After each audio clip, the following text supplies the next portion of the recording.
Hey folks, today for this episode of Shake Up the World podcast, we have with us Kavya Rao. To give you a bit of a background, Kavya Rao has taken up many hats in the past. She has worked as a consultant psychologist, teacher, and also a skill trainer for adolescents. She has also worked on maternal health as an SBI Youth for India fellow, and that's how I also know her in this sense. Currently, she works with Mamta Health Institute for Mother and Child. It's an organization based in India where she develops awareness tools for maternal health and adolescent health. The topic of focus for this specific episode would be surrounding the importance of mental health and how we should, in a sense, develop resilience in this regard. So, stay tuned for this episode as we join in with Kavya and let's take it forward. Hi, I am Kavya and I'm a psychologist by profession. I have spent quite a bit of time in this field and still in the phase of learning because this field is really vast. And I'm working with an organization called Mamta Health Institute for Mother and Child based out of Delhi, and we are spread across India in the 22 states. So the primary work Mamta does is in the field of RMNCHA, that is reproductive maternal child health and nutrition, along with adolescent health.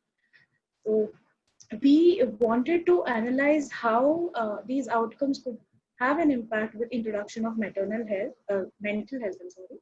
So 3 years back, there was this project wherein mental health was introduced in these two core aspects, and we've seen our project grow from there.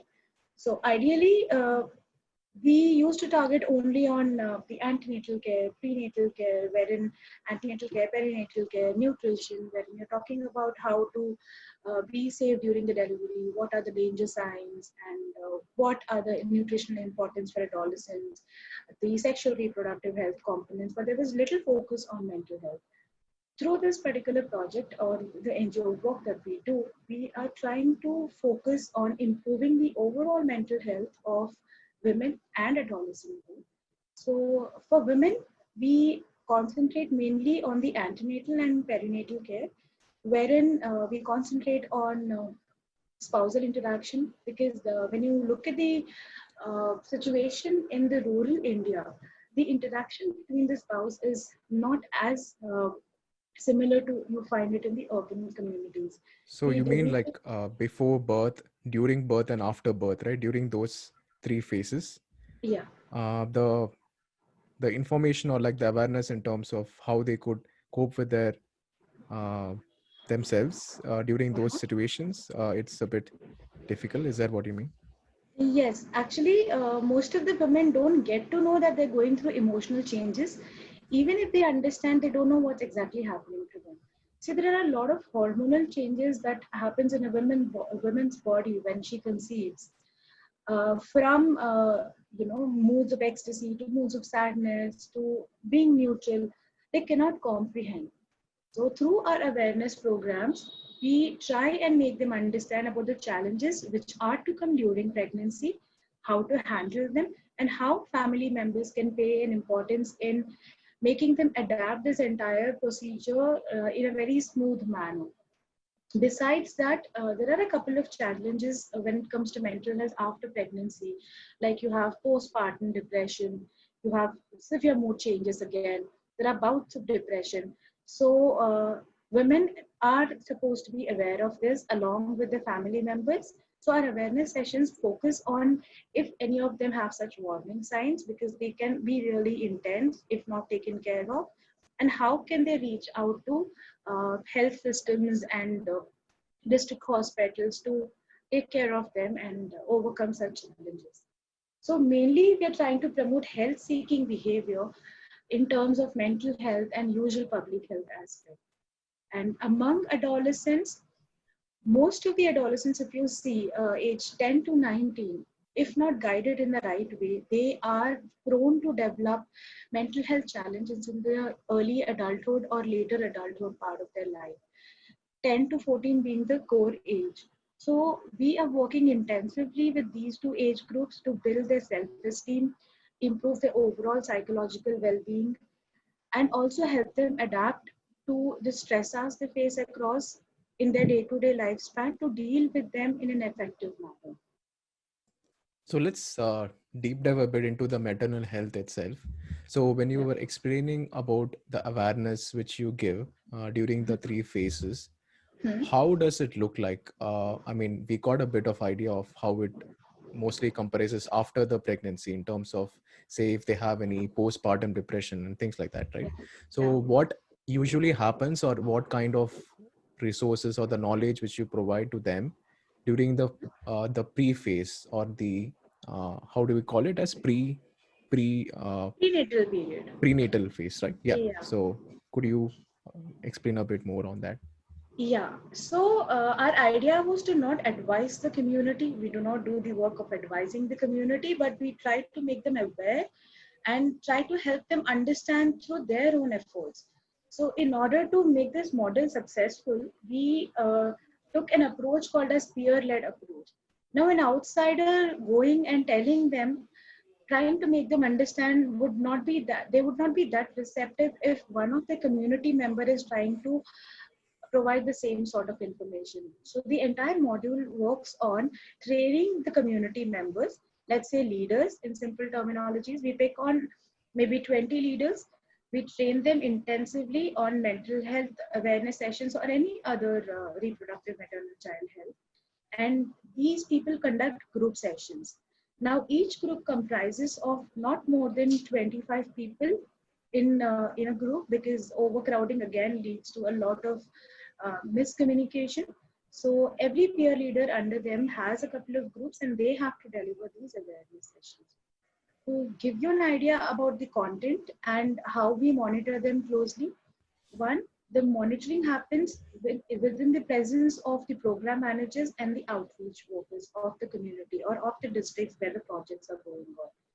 The content of the awareness sessions primarily includes what are the changes which are likely to happen in a woman's life during pregnancy, which includes baby blues. Initially, a lot of women are prone to, let's say, nausea, not eating properly, or sleeping very little, or sleeping over, and aversion to some food that they really used to enjoy before. Besides that, an irritability in the day to day life, because the body is going through a lot of changes. So we make them aware that these changes which are happening within you are normal, and we help them adapt through behavior modification as to how they can modify their thoughts and make themselves feel better. So these modules again are in the form of a flip book or dialogue cards or awareness charts with the help of couple of videos which are not primarily developed by us, but maybe by the government of India or NIMHANS or American Psychological Association.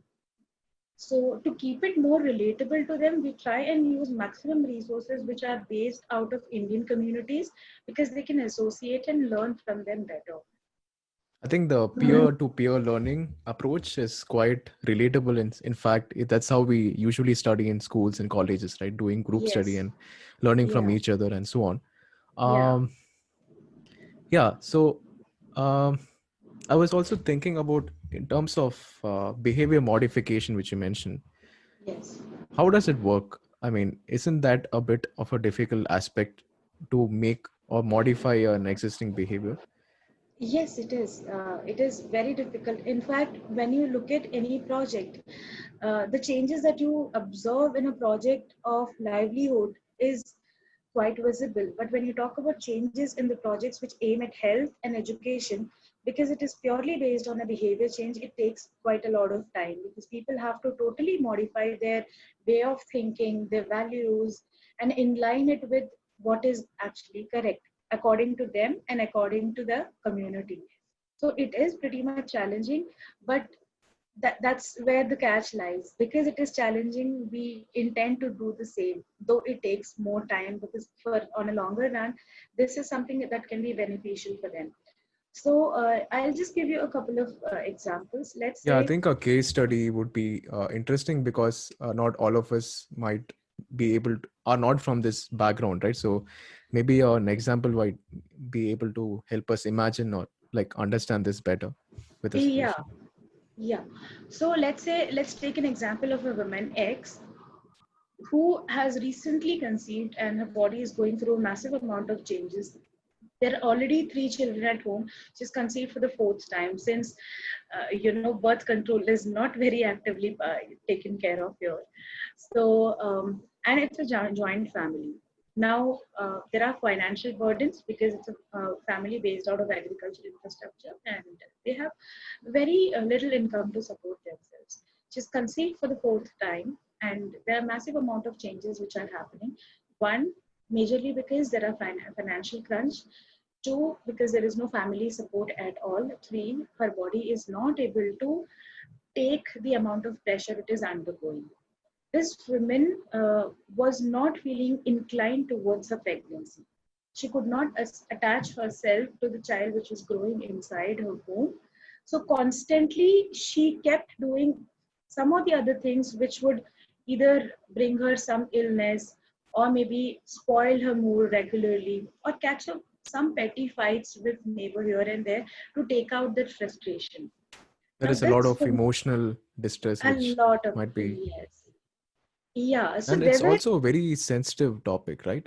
it Which is she might very not sensitive. be even willing to confide in her husband or even her family Yes, members for that matter. we, yes. So the idea is to make them speak to you. Now, what happens in our community is nobody wants to listen to what you want to say. Nobody is here to take in advice, but they want to be heard. They want somebody who can listen to what they're going through and probably just nod and be there and acknowledge or maybe ensure that you empathize with them. So this woman needed support in terms of handling her moods and the changes that she was going through. So there was an immediate counselor who was present. Again, here we're talking about the lay counselors, which includes ASHA, ANM, Anganwadi worker, or any trusted person that she finds comfort in sharing all these details. So upon sharing these things, the framing of sentences, I would tell you how it happens. If she's telling that I am not able to feel any love towards the child that is growing inside my womb, we try and tell them not to love the child alone at the beginning, but probably she can start taking care of her health because if anything happens to her, she's the first one to suffer. Later comes the child. So, in order to take care of herself, she needs to eat healthy, communicate whatever disturbance she is going through to some trusted source, and reach out for help whenever necessary. Very simple methods of reframing the sentence that she's going through. Let's say a case of a woman who doesn't want to breastfeed her child because she feels that there will be sagging of her breast. Now, how do you convince such a woman? So the idea is to simply reframe it, saying when you need food to survive, when you need nutrition to have some energy in your life, the only source of energy for a child is the breast milk. If you do not feed the child will fall sick. Then you have to rush to the hospital, which will again, where you'll have to bear a lot of financial charges again.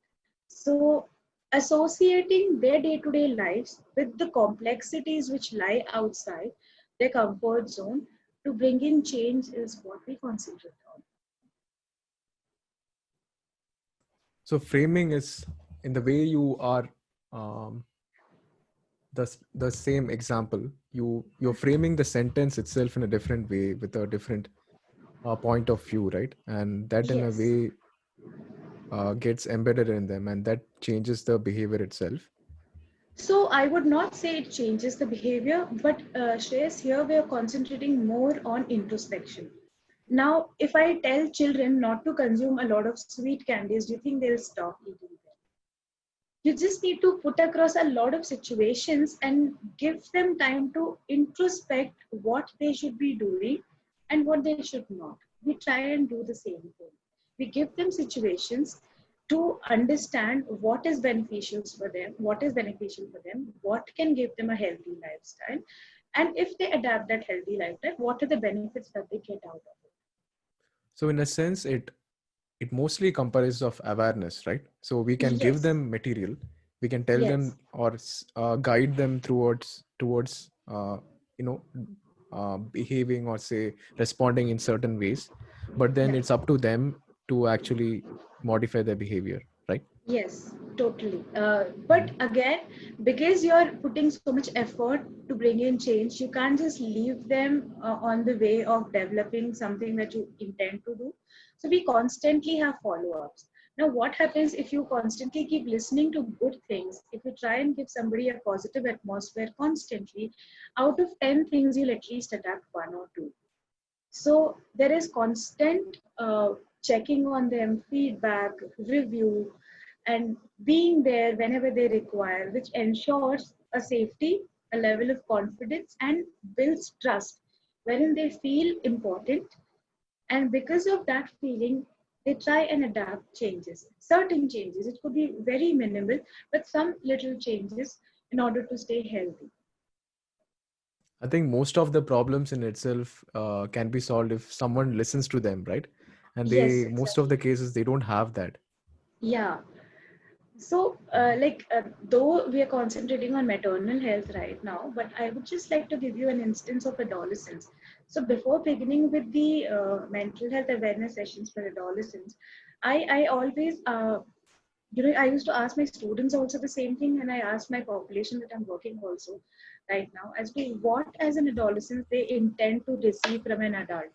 What are the main things that they want? Or growing up having challenging teenage issues, what is that one thing that they wish could happen? Most of the answer lies is hamari koi baat sunta hi nahi. That means nobody Mhm. is listening to us. Nobody wants to listen to us. We want to be heard. All you can do is to just give your ears and listen to us when we're trying to talk and understand it from our perspective. So I it think becomes even now with the current situation, they might find it yes, even more difficult to express, right? Because they yeah, are usually at the homes and they don't have that social environment where at least their friends they could share. But yeah, now they miss out on being with their friends, miss out on a lot of social life, and I think it puts a lot yes. of mental distress among these individuals, right? What is your Yes. opinion on that? So yes, actually, this I would slightly try to keep this matter to the back seat and bring in another important aspect when you talk about sharing and social space, a safe space, and interaction which leads to fuss if not done the other way around. See, parenting plays a very important role. If you do not have that healthy atmosphere at home, which is not giving you a chance to speak your mind out or express yourself when in distress, it ultimately puts you in the most miserable state. Even friends can't help you. Yes, they can provide you some sort of solace, but when you do not have your trusted members with you, when you don't have those people who are supposed to be taking care of you, paying attention to your needs or trying to listen to you when you are in some sort of stress, that puts them in much more amount of distress than anything else. So the current scenario of this entire lockdown or restrictions is making them more distressed in terms of not being able to put across their thoughts, not finding that social space to move around. See, staying in one particular place and not moving around might be a solution for people who are bedridden, but for not those people who can walk around and explore. If you confine them to one place, they already feel restricted, which causes distress. Adding on to that, if you do not have any support system who are trying to understand or who are trying to give you a channel to express yourself, becomes more distressing for adolescents, for that matter, any human being. So what you're also saying in a way is that it's not just about the parents, but also all the stakeholders involved, right? The teachers and everyone Yes, surrounding the student themselves, yes, so yes. that, yeah. So what happens is we're trying to bring everybody in one platform. What will happen if you just train the adolescents, inform them about what are the mental health challenges and the coping skills? Only they will be aware. So you need to see what is the cycle in which the adolescent is moving. The adolescent has parents at home, has teachers in school, has peer influence, has medical needs, and a lot of other issues. You don't have control over. So all you can do is try and bring a couple of things which are something that adolescent is closely related to, which includes parents, teachers, and medical officers whenever necessary. Medical officers, because if things go out of hand, you need a medical professional to intervene and try and take care of them. So whomever is trained in the mental health model, because this is a vast area, so we have sections of adolescents. Like we cannot choose a whole lot population. We're doing it within a restricted population. Let's say, uh, through one project it was 15,000 plus. Through another project it was 3,000 because it's a cohort study. So it depends on project to project. So not only the adolescents, but the community members in terms of the peer leaders, the teachers, and the medical officers who are associated with them. All of them are trained together, not in one setting, but they're trained on the same aspects so that when this person, an adolescent, wants to reach out to somebody for help, they are aware about what they want to actually talk about and how they can probably help them heal their problems, at least to a certain extent.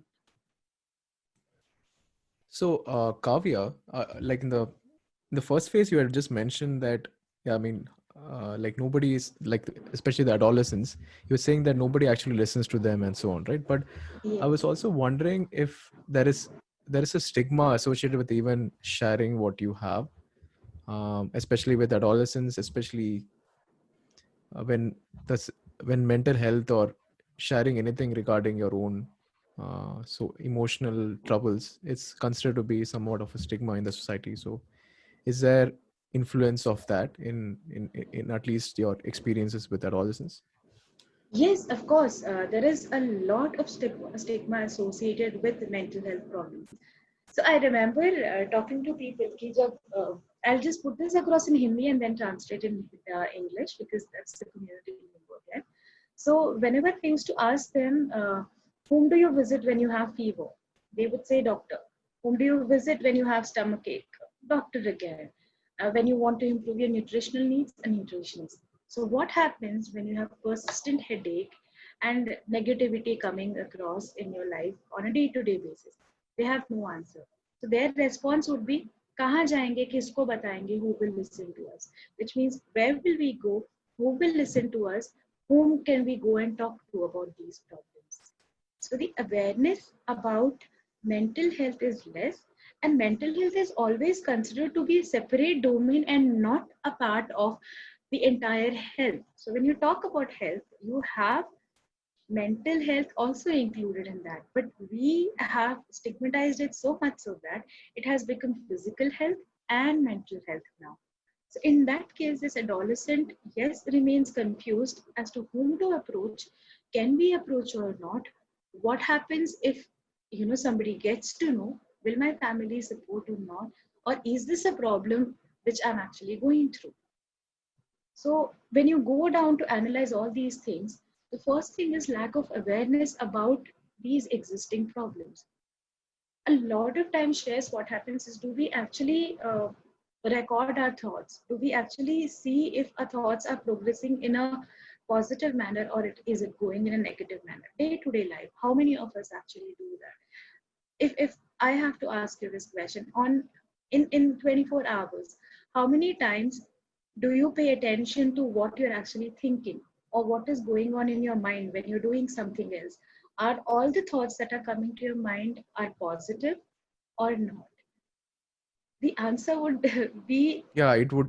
I mean, it's more like a roller coaster, right? We do have yeah. positive and negative emotions, and some days you generally do feel bad, and then it gets back to normal again. So I see this more of an up and down, and it's nothing. um I'm not sure exactly how it comes though, but it does it does go up and down for me sometimes. So yeah, let's say I'll give you a simple example. Pandemic, everybody is confined at home, so everybody is trying to explore a new skill of maybe cooking, gardening, crafting, uh, building their physical health, working out. Everyone's posting their weight loss videos, but how many of them have actually posted that this is what I used to think before, this is how my thoughts used to be before, this is how I was a person before, but because of this entire lockdown I had a chance to introspect my behavior. I used to be so negative, but I have become a positive person. Or I like am trying talking to about see your own reflection, actions yes. and thoughts. Yes, I am particularly talking about a reflection and improvising on your thought. So, so it is a constant race of becoming a better person every day. We try and do a lot of things to make ourselves look really, really good physically. But are we doing the same thing for our mental health? Are we actually trying to reframe our thought process? Are we trying to tell ourselves, no, I am thinking wrong? This is not what I'm supposed to be thinking most of the time before saying anything or before actually letting that thought sink in.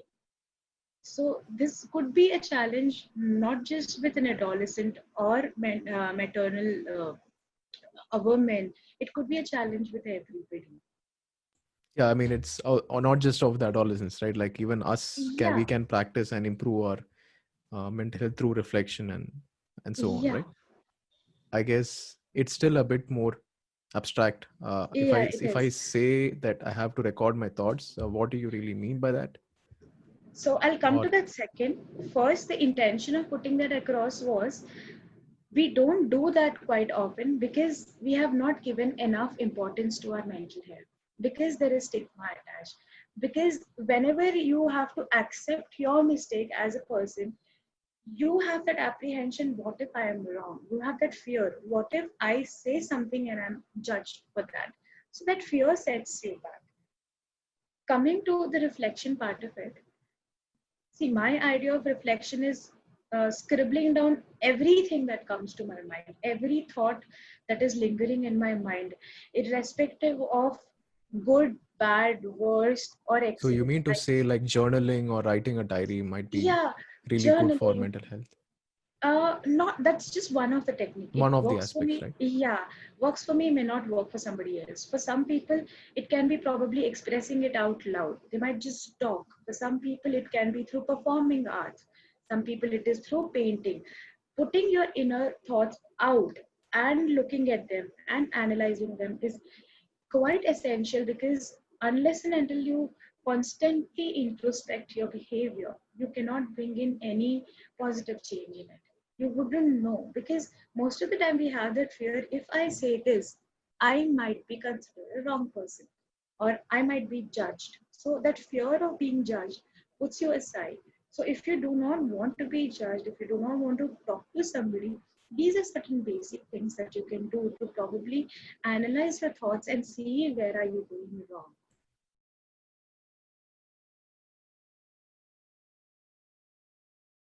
Say what is there in the textbook. So accidentally I became a teacher. Then I thought to myself on day one, no matter what, no matter if I'm thrown away from this school, I am not letting my children go through what I actually went through.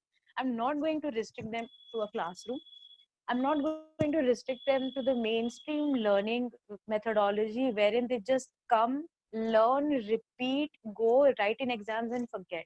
See, that's the beauty of the subject psychology. You can help the person become better because it has helped me to become better. And I performed excellently well during my graduation and post graduation because somewhere I was blessed to have some teachers who did give me that insight and that fun in learning. There was a lot of discussion. Yes, there were no activities because my professors were old, but there was so much of discussion, such platforms to share your inner inhibitions and fears. And we were given a non judgmental platform to speak about anything and everything we wanted to do. So the idea was to give the same to my children as well. So we hardly had classroom learning. It was more of wherever you get placed, just sit and start learning, and it wouldn't be through what is there in the textbook. So in order to explain a theory, we would just go down deep digging into some random person's story. That person need not be an important person at all. It could be anybody. That person need not be a famous person. You can just pick on any person because every life has experience and every experience is valuable and there is something to learn from them. So we started following that approach, and I saw how receptive my students became. There were days when I wanted to do the mainstream teaching, but they would not permit me to do it because they wanted to learn in a fun manner. So it did make a lot of difference. I So would say how do some these did activity extremely well in. sorry, Kavya, Yeah. for interrupting, but how do these No. activities look like, or is it a part of the NCRT existing curriculum which they already have, or is it like an after school No. session? No. Trust me, the NCRT psychology textbook is the most boring textbook I have ever seen. Until then, I used to feel history textbook is such a colorless book, no pictures. But I studied much before. Maybe now it is colorful and there are a lot of activities. Curriculum is improving constantly and people are bringing about a lot of changes. But my time, I was like, oh my God, such black and white textbook. I am such a colorful person. I cannot associate with it. So the same thing was for my students. 11th and 12th standard textbooks were so boring that a child would just go mad looking at them. So the idea was not to, make them feel that way, but try and make that extremely boring thing fun oriented, you know. So it's as similar to as your mother giving you chapati every day in the same manner. I mean, you'll eat it for 2, 3 days. The third day, you'll start demanding some colorful food. So Yeah. what she does, the same chapati, she puts in little sweet corn and capsicum and Hmm. puts tomato ketchup and gives it to you, and you feel it is, some exotic dish. So you just Hmm. have to do that. The way you project things, the way you make it attractive for somebody who's learning with you, the way you make it easy for them to accept it and adapt it, they start finding interest in that. And then you don't have to chase them behind marks because they will remember whatever stories that you have told in class, whatever examples which were real. See, Shreyas, what happens, I think apart from Newton's third law, I do not remember anything because I could not experience them myself practically. I am sorry, maybe I was dumb, but i Actually, i it is the was case i with a was lot of people. Even I still feel like I don't know what happened to all the things I've learned. I have forgotten most of the dates and figures in history and geography, right? It's really Yeah. it's really something. I don't know. I mean, did it really serve its purpose by like giving us this information or not? And I'm just So I wondering about wouldn't this. want to blame history here. Trust me, history was one of the savior subject though the textbook was really boring, but it totally depends on the teacher who's teaching you. So I never had a great history teacher, but there was one teacher who taught me in grade 9, and I remember whatever portions he had told because the way he explained it, he came from Bihar. He had this very funny lingo while explaining any story. It looked like Gautam sir was actually doing a Bollywood movie in front of you. So he would just bring in so much masala, so much of action in a story, just to explain a very simple concept of how, invasion happened in India, what all states were captured, and how people fought. So we could visually imagine everything. But on the contrary, we had a mathematics teacher who could probably make that subject extremely interesting, but actually it was so flat that I started failing in mathematics. I was like, oh my God, this is not going to happen. Not my cup of Mhm. tea. The fear of mathematics, which sunk in then, still remains. The moment I see numbers, my entire confidence level goes down because the background has been so. So, what I want to say is the kind of foundation that you set for anybody, a child, a woman, an adolescent, it is very, very important because that is the thing that they take further in their life. You always tend to go back in time and think and then proceed further. So, if you give them something which is really healthy and interesting, it will give them a positivity, it will give them a hope to overcome anything which lies ahead of them. But if you set a foundation which will just fall within, couple of minutes of time, or eventually they'll not have anything to learn from their past. So it is very important to have something which generates an excitement, curiosity while learning or attending any awareness sessions. This yeah, this really makes sense. In fact, approaching them at a very young age and approaching Yeah, with such a topic of say mental health itself, it yeah, would prove to be very valuable for them for later on, right? For decades to come through the life experiences yes, and so on. yes. So Mm. actually, now what happens? There is a catch again. If I go to a 10 to 14 is a age wherein you really need to stimulate them because their moral component is building that time. They come from that, mera hai, mine, my pencil to sharing habits much They are often. quite malleable, uh, right? In a sense, they could, yeah. based on their environment and their upbringing during that time, they could really change, right? Yeah, exactly. Yes. And children are beautiful to work with because they're curious, they're innocent, they listen to you, they also challenge you in terms of not accepting something that you can't convince them on. So I cannot directly go with a package of mental health awareness to a child. The child will not be able to understand, and I'll be putting the child in a lot of distress. So rather than this, the approach was to expose them to the beautiful side of psychology first, and how it can probably, or maybe mental health, or how it can probably make you a better person. And when the child starts identifying themselves and identifying those awareness factors, then you can gradually bring in the concept of illness. So This is, I it think, shouldn't be. what I, yeah, sorry. No, no, go ahead, tell me. Yeah, I mean, this was also what I wanted to arrive at as a question is when you are dealing with Yeah, different groups, right? Say, right from yeah, um, women, um, like say, like women giving birth during that phase and giving them hmm, awareness, and also dealing with children and parents, and so you have different approaches for different people who are on this. I mean, in this way of spreading awareness. right, So I see that there yeah, are different ways you adopt to with respect to the hmm, people who are involving, and with children you yes. what you're saying is that it's totally different, and you want them to get appreciative of psychology itself, and then slowly get into the topic. Yeah, so not just for children, for everybody. Now you see, mental health is a stigma, like menstruation was a stigma once upon a time. Menstruation still continues to be a topic of stigma, but the intensity is a little lesser than before. People now speak about it openly because it took some, good souls a couple of years to convince people that it is not something bad. Same with mental health. I'm sure in years to come, people will have a positive adaptability to it. So every group that we work with, the idea is to give them the positive side of mental health first. Day one, I go and I tell them कि तुम्हें schizophrenia हो जाएगा. You will have schizophrenia. You have mood disorder. You have depression. You have stress. People will start panicking. So they will start imagining something that doesn't exist. In order to in order to cut that down, initially we work on giving them the positive side of the psychology as to how it can make you a better person, how by adapting certain things you can have a comfortable life, and happy thoughts, or maybe let's say constant interaction with your husband, with your family members, or have a good rapport with your parents. So when you expose them to the right side, the positive side first, and then gradually bring it to their notice that if these things are not practiced, it can lead to these problems.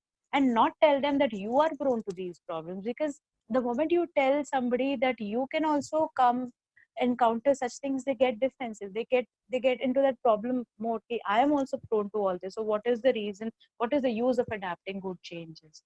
So the way you tell them, the way you project anything, it is important.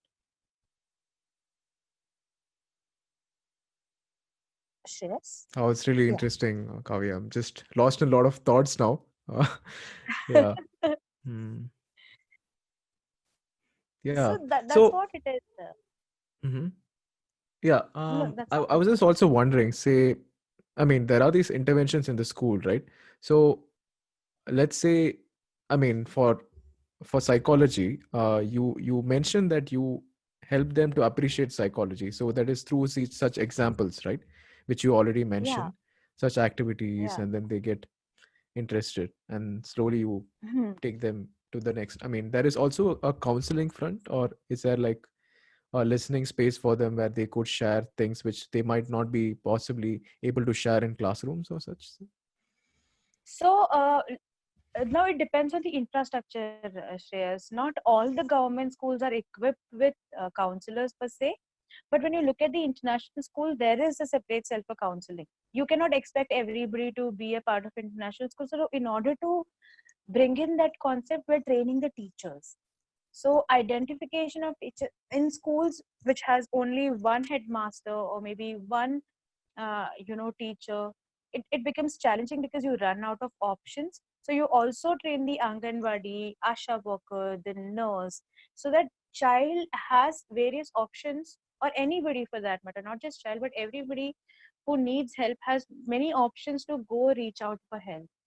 But I think the what you have mentioned, the referral systems or maybe a safe space to talk to is still in progress, because a lot of counselors are still not on board when it comes to school education. But maybe that is a progressive field. Eventually, most of the schools will start having that, and a child will have a safe space to learn. With the education setup I have come from, there were three specialized divisions only for children to put across their thoughts, and those three people did excellently well in their job. So yeah, there was a safe space, but it is not available for all the schools. But it is essential that a child has that uh, cubicle to go out, go and vent out their emotions and put across their inhibitions and find some solutions to their problems while discussing it with somebody whom they trust. Hmm. So, Kavya, another aspect I wanted to touch upon is the whole aspect of trauma in general. I'm Mm-hmm. pretty sure, like, I mean, you've had experiences with, um, like, with with respect to interacting with people who have already had that, and also in Yeah, terms of your previous work in terms of suicide helplines and so on, right? So, yeah. the question which I wanted to ask is, how do you, I mean, like if you could share some insights with respect to these experiences in terms of how can we become more resilient individuals, in terms of, say, if there is a person who has had a trauma, and I can understand there is no general answer to this, but then if Yeah. you could give an overview, and at least it might be helpful to someone who's listening to this. Yeah. So I would not call myself an expert in trauma advices, but let's say with little experience what I have with my community, one of the strongest point which came in my observation was having a strong support system around them. See, what happens if you feel you're the only person who's going through it, you tend to sink into that feeling pretty soon and give up very easily. But when you know that you have 10 people standing with you and they will not let you fall, you don't give up on yourself that easily. So with my It's like the community, this support has been groups, a right? learning. In terms of even Exactly. how Alcoholics Anonymous and other such groups work, giving Yeah. them a peer group Yeah. so that they could share what they have. Exactly. Mm.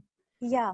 So like when I said we have all the sessions done in group, each group is very, very closely related to each other. See, when you talk about a 3-year project, this is similar to a college setup. In graduation, the way you have your cohesive groups, an intimate group wherein you go share everything. So these group of women, children are closely related to each other in terms of learning and sharing, because they know all of them are here for a purpose, learning, sharing, helping each other in terms of needs. So for trauma, my biggest understanding came from providing them with support groups and immediate help wherever they can go in terms of any psychological help necessary or any physical health query. You need to tell them where they can approach, who's the right person whom they should contact, because a lot of times what happens when you run short of ideas or options, or when you don't have any support system, you either start looking for help within yourself, or maybe some people look for internet, or some people just try to keep mum about the entire thing. So when you know that there is a group which will help you sail through it, it reduces the intensity of problem and ensures the factor of trust and confidence within a person to deal with that situation. So my idea was this is how the understanding has been of resilience, because sadly from childhood, if you look at ourselves, we were never trained to be resilient. We were trained to become great mathematicians, scientists, anthropologists, or anything, but nobody taught us the simple things of how to really face a problem and overcome challenges. What are all those methodologies that you need to overcome a problem? Trust me, Shreyas, I learned the act of problem solving, or what it takes to solve the problem in the right manner, when I came to my first year post graduation, which was way too late. I was already 18 by then. So what was I doing with all my problems until I turned 18? I really I don't mean, when have you say answers for problem that. solving, it means problems of your own. I didn't get the Problems of context. my own, problems of Okay. my own, and any problems personally and professionally. The way you can, accept a problem, think about different solutions, act upon each solution, the art of problem solving, the basic idea behind how you can, detangle the entire web around you. That was something which was taught to me when I was in first year post grad, and I was thinking, what was I doing in my school? My teacher taught me how to find the value of x through so many pages of equation. Why didn't they teach me this? This is an essential skill that we fail to realize. Yeah, it's true. So, In fact, yeah, I think problem solving is something which we apply externally, right, to various situations which we as adults do. In general, what we are yeah, doing is ultimately problem solving, but most of the times we don't really do it to ourselves or like to yeah. look at the So, problem which we see as a problem yeah, itself and to come up with something or a solution for it. yeah. Also, while I was introspecting, this happened quite recently. I was working on one of the parent awareness module, and nobody, like I said, nobody wants advices. But there was one thing that I came across. Most of the time, what happens when you're a child, the moment your parent sees you are in some problem, they come and solve that problem for you. I'm not saying all the parents do it, but a proportion of parents tend to do that. Now, what happens when you're not letting the child handle their own problems? They tend to develop dependency, and that's the end of their creativity and innovation to overcome the challenges. So, what maximum will happen? If the problem's nature is not intense, if it is not severe, you have to let them solve it by their own capability. If they encounter any further problem, then you have to assist them, facilitate them to arrive to a conclusion, but not do it yourself totally. And that allows them to become more resilient as well, right? Because they Exactly. are You are being more making them more responsible to their own resilient. problems. Yeah. Mhm. You are, you're not doing anything, you know, uh, extremely amazing, but you're just doing them by doing the simple act of giving them space to solve their problems. They will come to you when they're not able to handle it. But I have observed few instances. This is particularly in reference to the groups that I'm working with. Even before they can arrive to a conclusion, even before they find a solution, the parent would have already done it for the child. Now, what are you teaching the child? To become more dependent. The child would always come back to you for solving problems. There can be situation when the child is alone and the child run out of ideas to do anything for overcoming that challenge. So, building resilience, it is important to let some individuals solve their issues independently. Not everything can be solved independently, but certain things which are very simple, giving support groups and having a safe space to interact to somebody and having a professional around you becomes very important to handle drama.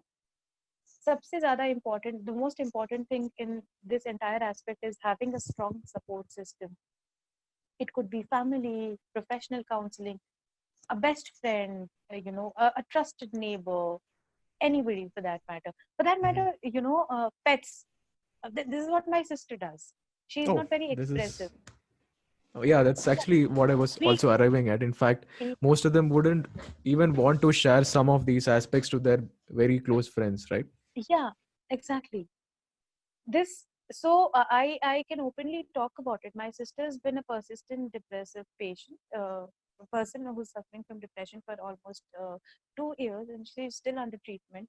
She's doing extremely well in her professional life, but on her personal side, she has this problems, and she's not very open. I am on the contrary, I'm very open to people, but she's not. She's very closed, and she chooses to maintain confidentiality.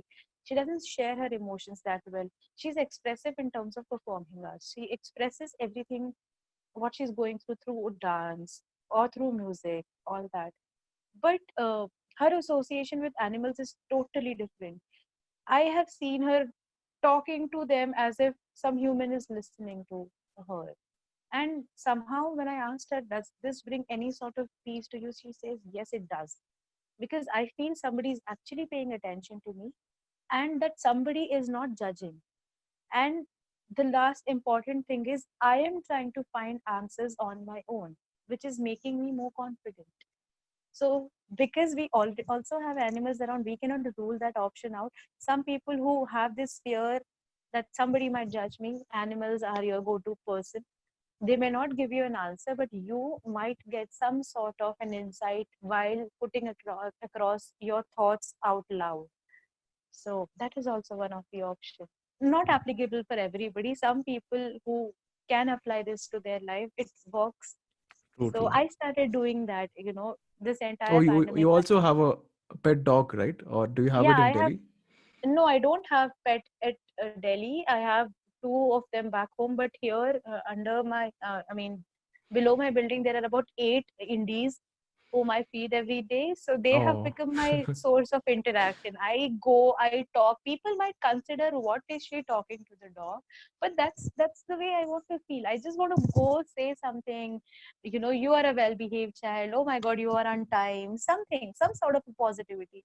See, that's the thing, right? If you are a magnet, you have the option of attracting negative and positive. I want to particularly choose positivity. So wherever it is coming from, since it is free of cost, I'm just trying to suck all of it so that I have a healthy lifestyle somehow. So there are million options available, shares. Just that you need to find what suits you the best. A lot of times, paying attention to what is going on, what is your body accepting, becomes very important. Just to make this a little more clear, I'll give you a very small example. There are millions of food options available across the globe, and we know what suits us, what taste we like, what is something that we want to have on a regular basis. So when you give importance to food so much, which is of course essential, why can't you do that to your thought and behavior and personality? Why can't you yeah. see What what I've is your observed, body accepting? yeah, it's true, right? Like it's really funny that we are able to take care of others more than ourselves. Like Yeah, even in terms of say our parents, and if they have to take say some medicines, and we are the yeah, ones who are pressing them to take this medicine and that, but they themselves don't feel the same. And yeah, when I reflect on myself, I feel the same as well. I'm more, I can take care of my pet dog, but not as much as myself. And, you know, yeah. So that's the tendency. Again, I don't want to generalize, but let's say we have the tendency to preach but not put the preaching into practice. Like while talking to you, I'm introspecting. There are a lot of things which I myself may not do, but I'm trying to do at least 1% of it so that whatever I'm trying to tell somebody is not going waste for myself. If I can adapt that, maybe I'll be able to do something better for people around. So it is important to take care of the things out of your body to do the same for yourself. You have to give yourself also that much of importance. See, it's quite silly that every textbook talks about love your environment, love your parents, respect elders, respect yeah. animals. But I never remember reading a line which said, give equal importance to yourself, No, love I've never yourself. seen that either. Yeah, exactly. Because nobody has told you how important it is to take care of yourself, your thoughts, your process. Everybody says take care of your health. What is required? Eat nutrition, drink 8 glasses of water every day. But did anybody tell you that don't let these negative thoughts enter your mind? At least the curriculum now, which is updating, is quite better. But back in our times, this was not available. Only elders would give and some sort of information, and we would think, what gyan is this person trying to give us? No, we don't want to listen to it, we already know a lot of things. That was the attitude. So it becomes important to put yourself also in focus, and at times understand what your body is accepting, what is it rejecting. When certain thoughts are taking an emotional to, toll on you, try and keep them away from yourself, and adapt something which is comfortable for you. So it helps you have a comfortable life the way any comfort food does. I tend to compare psychology a lot with food, because the way I give importance to food, I have to give importance to my thoughts as well. Both of them are important for my survival. If I eat good, I need to think also good. So the That's a energy that nice you're metaphor. getting, Hmm. yeah, like if you're getting, like the energy that you're getting out of food has to be utilized for something good, right? I cannot be a Ravan inside my head. I'm so sorry. I like Ravan, but I just use that as a comparison.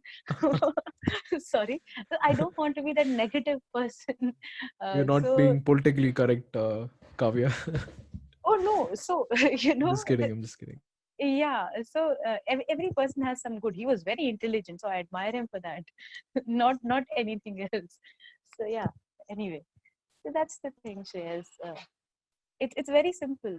You just have to give importance to the simplicities that you actually encounter on a day-to-day basis. Oh, that's a nice way to, I think, conclude this podcast as well.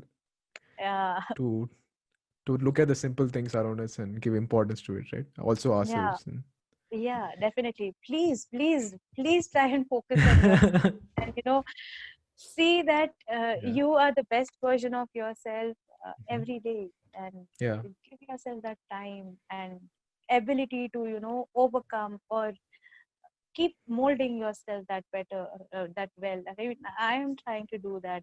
There are times where I've hated my behavior and I don't know how to rant. There's nobody to scold me, so I would scold myself writing down in a piece of paper. And when I look at it the next day, I would have been so embarrassed for my behavior that there is nothing to justify it. So you need to constantly tell yourself, the way you tell anybody, the way you try to control others, right? You have to try and do the same with yourself also. Then you can probably understand and see where your thoughts are lingering or where your behavior is going. great, Kavya. So if people want to know more about your work and the organization and what they're Yeah, doing, yeah, if you could, I mean, probably share it across or like speak a few words, and then I will add the link to the episode as well, so that people could go through it in much further detail. So would you yeah. like to add anything about how people could get to know your work? Yeah, so to observe or follow our work, we are on Facebook and Twitter. Our page is Mamta HIMC, Mamta hyphen HIMC. Our work could be followed there in terms of small media posts. Besides that, our website, or you can probably find us writing on Google, Mamta Health Institute for Mother and Child. Well, you'll get the details of the projects that we are working with. You have the contacts of people who are working with, and if you want to connect with me, Shreyas has my mail ID, so you could share my mail ID as well. Definitely, yeah. And yeah, All right, Kavya, it's been so amazing uh, to listen to you and get to know your work in a proper detail, which is what I wanted for a while to talk to you on this regard. So, thank you so much for your time and also patiently listening to the whole conversation and speaking your you thoughts know, about it. So, uh, yeah, I'm really happy about this, and I hope the audience enjoys this too. yeah. Thank you, Shreyas. That's been actually a great interaction. Trust me, while interacting with you, I don't know how it's going to benefit others, but I am going to listen to this and see what I have spoken. Have I, used all these things for myself? What are those things that I'm supposed to be doing? So thank you. This was a great insight for me as well. And, In your own words, that's what you call as reflection, right? So you're yeah, actually exactly. practicing what you're So saying. you were a non-judgmental person, so maybe I gave a lot about myself while talking to you, and it is like a realization. Okay, fine. These are the things that needs improvisation or whatsoever. So thank you so much for having me here. It was really really nice interacting with you, and it's Definitely, good. same here. Yeah. All So right. I'm always available whenever there is any Yeah, help yeah, required. sure.